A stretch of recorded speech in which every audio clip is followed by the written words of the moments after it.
Alright, we should be working now. Once again, this is Jordan Pierce Owens. The date, November 3rd, 2010, or about 4:30 p.m. I'm here with Mommy? with my mommy. Just start talking to me. Yeah, like, tell me some stuff. Like, tell me a Bleecker story. Tell me how you met Dad. Well, which one? Bleecker was long before I met Dad. Well, I know that. I'm just saying, we don't have a set format. You can just go on. Tell me whatever you want to tell me. Well... Boring. No, I'm just playing. Let's see. Alright. If you're talking about your ancestors, you come from two sets of people. One from Italy and one from Ireland, mainly. Right? Now, you have your grandmother's side, which were the Greers. And then you have your grandfather's side, which was the Petrillos.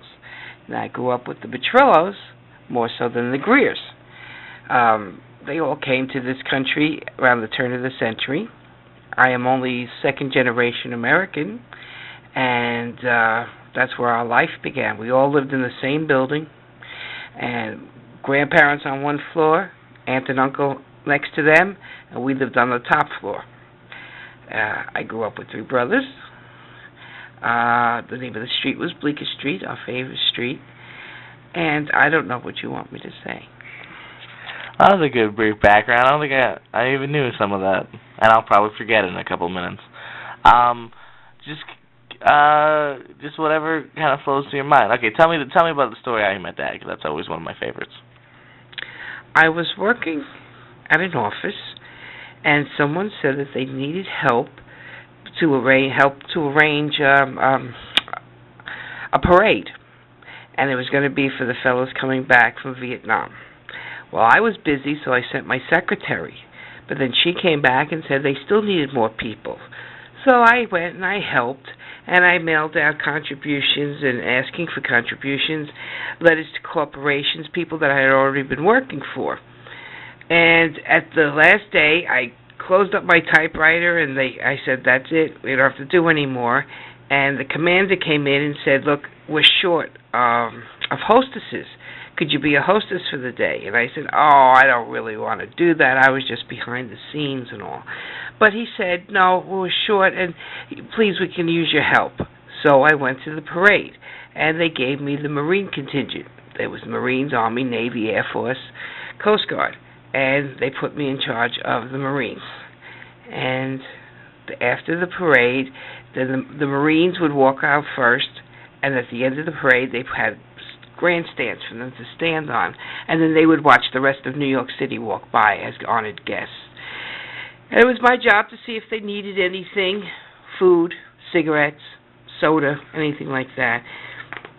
And of course, they were all hitting on me. I was quite cute at 22, But there was this one guy in the back, and every time I asked him if he wanted anything, his answer was always, no, thank you.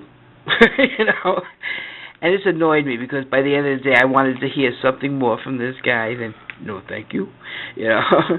So I didn't know how to get his attention. He was all the way on the top shelf. So I stood in the back, and I saw him light up a cigarette. I said, here's my opening. So I pulled out a cigarette, and I whacked him on his leg, and I said, do you have a light? And he jumped down from the stands, and he lit my cigarette. And I said, well, thank you very much. And he said, you're welcome. And he started to go back up, and I said, do you have a name? So it was me being forceful more than him. And he stood down there, and we started to talk, or I started to talk, I should say, and we just stood there. The rest of the parade was going on in front of the bleachers. I still have that lighter, by the way. I still keep it, Oh, yeah, I still have the lighter that he gave, because he said keep it, like that. So at one point I said to him, do you ever say more than 2 words at a time? And he said, not usually. 2 words again, And then a man walks by behind the bleachers, and he had 2 little puppy dogs.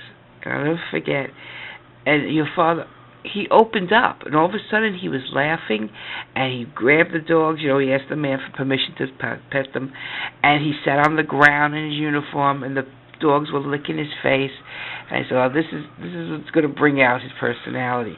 And so I called him Puppy, and I still call him Puppy 37 years later every once in a while, because the dogs just showed me a different kind of guy. And we stayed back there for the longest time.